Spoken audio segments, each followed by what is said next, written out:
Friends, स्वागत है आपका हमारे यूट्यूब चैनल पर। फ्रेंड्स, आज के इस वीडियो में हम बात करेंगे कक्षा 10 सामाजिक विज्ञान के मॉडल पेपर के बारे में, जो कि वार्षिक परीक्षा की दृष्टि से महत्वपूर्ण होने वाला है। चलिए शुरू करते हैं।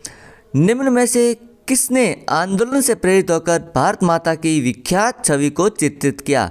तो आंसर होगा रविंद्रनाथ टैगोर ने। अगला प्रश्न है, 19वीं सदी यूरोप में उदारवादी राष्ट्रवाद के विचार से निम्नलिखित में से कौन निकटता से जुड़ा हुआ था? आंसर होगा सामाजिक न्याय पर बल। अगला है, रिंडरपेस्ट नामक पशुओं की बीमारी निम्न में से किस महाद्वीप में फैली थी? आंसर होगा अफ्रीका महाद्वीप में फैली थी।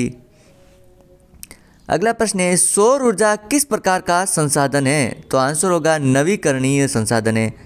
अगला प्रश्न है, जलोढ़ मृदा निम्न में से किस फसल की खेती के लिए उपयुक्त है? आंसर होगा उपरोक्त सभी, अर्थात गन्ना, चावल और गेहूं। अगला है, निम्न में से कौन सा संरक्षण तरीका समुदायों की सीधी भागीदारी नहीं करता? आंसर होगा वन्य जीव पशु विहार का परिसीमन। अगला है, श्रीलंका के जातीय समूह में निम्न में से कौन से प्रमुख हैं? आंसर होगा सिंहली और तमिल। अगला प्रश्न है, संविधान और विभिन्न स्तर की सरकारों के अधिकारों की व्याख्या करने का अधिकार किसके पास होता है? आंसर होगा न्यायालय के पास होता है।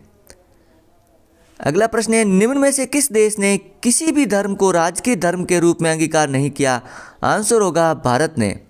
अगला प्रश्न है, निम्नलिखित पड़ोसी देशों में से मानव विकास के लिहाज से किस देश की स्थिति भारत से बेहतर है? तो वो हो गए श्रीलंका।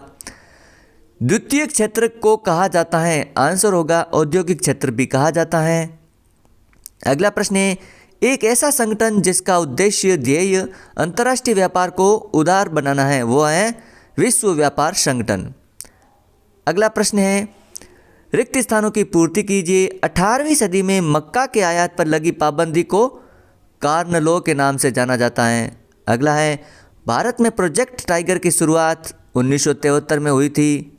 अगला है, ग्रामीण क्षेत्रों से निकलकर लोगों का शहरों से बचना शहरीकरण कहलाता है। विभिन्न शहरों की तुलना करने का प्रमुख आधार उन देशों की आय से होती है। द्वितीय क्षेत्र के विनिर्माण की प्रक्रिया अपरिहार्य है। देश की अर्थव्यवस्था को विश्व की अर्थव्यवस्था के साथ जोड़ना वैश्वीकरण कहलाता है। इस प्रकार रिक्त स्थानों की पूर्ति करेंगे। अगला है, अति लघुतरात्मक प्रश्न। पहला है, इंग्लैंड इमिग्रेशन एक्ट क्या था? तो आंसर होगा इंग्लैंड इमिग्रेशन एक्ट से तात्पर्य वहाँ के बागबानों में काम करने वाले मजदूरों को बिना इजाज़त के बागानों से बाहर नहीं जाने दिया जाता था। अगला प्रश्न है, होशे से आप क्या समझते हैं? तो आंसर होगा त्रिनिदाद में मुहर्रम के वार्षिक जुलूस को एक विशाल उत्सवी मेले का रूप दे दिया गया। इस उत्सव को इमाम हुसैन के नाम पर ऐसे नाम दिया गया। अगला प्रश्न है, God save our Nobel king किस देश का राष्ट्रीय गान है? तो आंसर होगा ब्रिटेन का। अगला प्रश्न है, बॉस ड्रिप सिंचाई प्रणाली को स्पष्ट कीजिए। आंसर होगा इस विधि द्वारा मेघालय में नदियों व झरनों के जल को बांस से बने पाइप द्वारा एकत्रित करके सिंचाई के काम में लिया जाता है। अगला है, दक्षिण पूर्वी राजस्थान में की जाने वाली कर्तन दहन प्रणाली कृषि को किस नाम से जाना जाता है? तो इसे वालरे या वाल्ट्रे के नाम से जाना जाता है। अगला प्रश्न है, रोपण कृषि के विकास में महत्वपूर्ण भूमिका निभाने वाले कारकों के नाम लिखिए। तो इसमें मुख्य कारक है संचार के साधन और बाजार।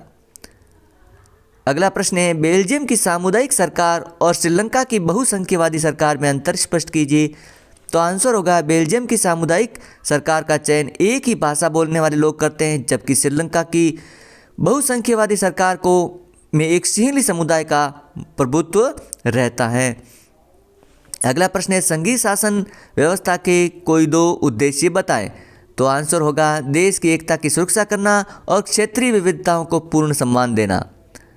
अगला प्रश्न है, स्मिथ और कार्लोस का ओलंपिक पदक क्यों वापस ले लिया गया? तो आंसर होगा इनको राजनीतिक बयान देकर ओलंपिक भावना का उल्लंघन करने का दोषी माना गया था।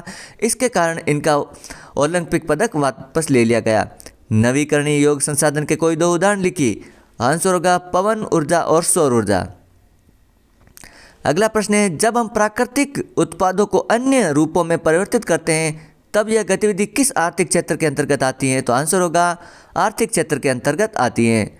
अगला है उदारीकरण किसे कहते हैं? आंसर होगा सरकार द्वारा प्रतिबंधों को हटाने की प्रक्रिया उदारीकरण कहलाता है।